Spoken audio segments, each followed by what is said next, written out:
ಪುರಾತತ್ವ ಇಲಾಖೆ ಸ್ಥಳಗಳು ಸೇರಿದಂತೆ ಯಾವುದೇ ಸರ್ಕಾರಿ ಸ್ಥಳಗಳಲ್ಲಿ RSS ಸಂಘಟನೆಯ ಶಾಖೆ, ಸಾಂಘಿಕ ಅಥವಾ ಬೈಠಕ್ ಹೆಸರಲ್ಲಿ ನಡೆಸುವ ಎಲ್ಲ ಬಗೆಯ ಚಟುವಟಿಕೆಗಳಿಗೆ ನಿಷೇಧ ಹೇರಬೇಕು.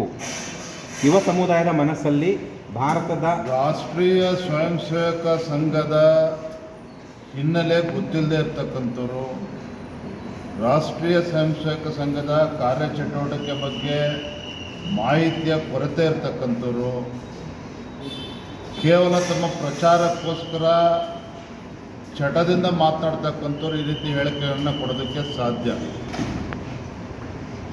ಇವತ್ತು ಜವಾಬ್ದಾರಿ ಸ್ಥಾನದಲ್ಲಿರ್ತಕ್ಕಂಥ ಪ್ರಿಯಾಂಕಾ ಖರ್ಗೆ ಅವರು ಇಷ್ಟೊಂದು ಬೇಜವಾಬ್ದಾರಿಯಿಂದ ಪತ್ರವನ್ನು ಮುಖ್ಯಮಂತ್ರಿಗಳಿಗೆ ಬರೆದಿದ್ದಾರೆ ಅಂತ ಹೇಳಿದ್ರೆ ಇದು ಅವರ ಮೂರ್ಖತನದ ಪ್ರದರ್ಶನ ಮಾಡ್ತಾ ಇದ್ದಾರೆ.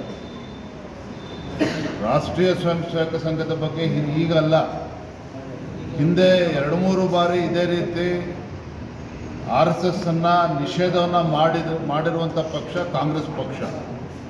ಆದರೆ ಅದೇ ಕಾಂಗ್ರೆಸ್ ಪಕ್ಷ ಏನು ರಾಷ್ಟ್ರೀಯ ಸ್ವಯಂ ಸೇವಕ ಸಂಘವನ್ನು ನಿಷೇಧ ಮಾಡಿದ್ರು, ಆ ನಿಷೇಧವನ್ನು ಹಿಂತೆಗೆದುಕೊಂಡಿರ್ತಕ್ಕಂಥ ಉದಾಹರಣೆಗಳು ಕೂಡ ಇವತ್ತು ದೇಶದ ಮುಂದೆ ಇದೆ. ಯಾವ ರಾಷ್ಟ್ರೀಯ ಸ್ವಯಂ ಸೇವಕ ಸಂಘವನ್ನು ನಿಷೇಧ ಮಾಡಿದ್ರೋ ಅದೇ ರಾಷ್ಟ್ರೀಯ ಸ್ವಯಂ ಸೇವಕ ಸಂಘ ಇಂಡಿಯಾ ಚೈನಾ ವಾರ್ ಆ ಸಂದರ್ಭದಲ್ಲಿ ಸಂಘದ ಚಟುವಟಿಕೆಗಳನ್ನು ಗಮನಿಸಿ ಶ್ಲಾಘಿಸಿ RSSನ ಅಂದಿನ ರಿಪಬ್ಲಿಕ್ ಪೆರೇಡಲ್ಲೂ ಕೂಡ ಇದೇ ಕಾಂಗ್ರೆಸ್ ಪಕ್ಷ ಅವಕಾಶ ಮಾಡಿಕೊಟ್ಟಿರ್ತಕ್ಕಂಥದ್ದನ್ನು ಕೂಡ ಪ್ರಿಯಾಂಕಾ ಖರ್ಗೆ ಅವರಿಗೆ ಸಂದರ್ಭ ನೆನಪು ಮಾಡಿಕೊಡ್ತಾರೆ. ಮತ್ತೊಮ್ಮೆ ರಾಷ್ಟ್ರೀಯ ಸ್ವಯಂ ಸೇವಕ ಸಂಘವನ್ನು ನಿಷೇಧ ಮಾಡ್ತೇವೆ ಅನ್ನೋ ಮಾತನ್ನು ಇವರೇನು ಆಡ್ತಾ ಇದ್ದಾರೆ. ಅದನ್ನು ಮಾಡ್ತಕ್ಕಂಥ ಶಕ್ತಿ ಇವತ್ತು ಕಾಂಗ್ರೆಸ್ ಪಕ್ಷಕ್ಕಿಲ್ಲ. ಅದು ಗೊತ್ತಿದ್ರೂ ಸಹ ಈ ರೀತಿ ಚಟಕ್ಕೋಸ್ಕರ ಚಪ್ಪಳಕ್ಕೋಸ್ಕರ ಇವತ್ತೇನು ಪ್ರಿಯಾಂಕಾ ಖರ್ಗೆ ಅವರು ಇವತ್ತು ಪತ್ರವನ್ನು ಬರೆದಿದ್ದಾರೆ.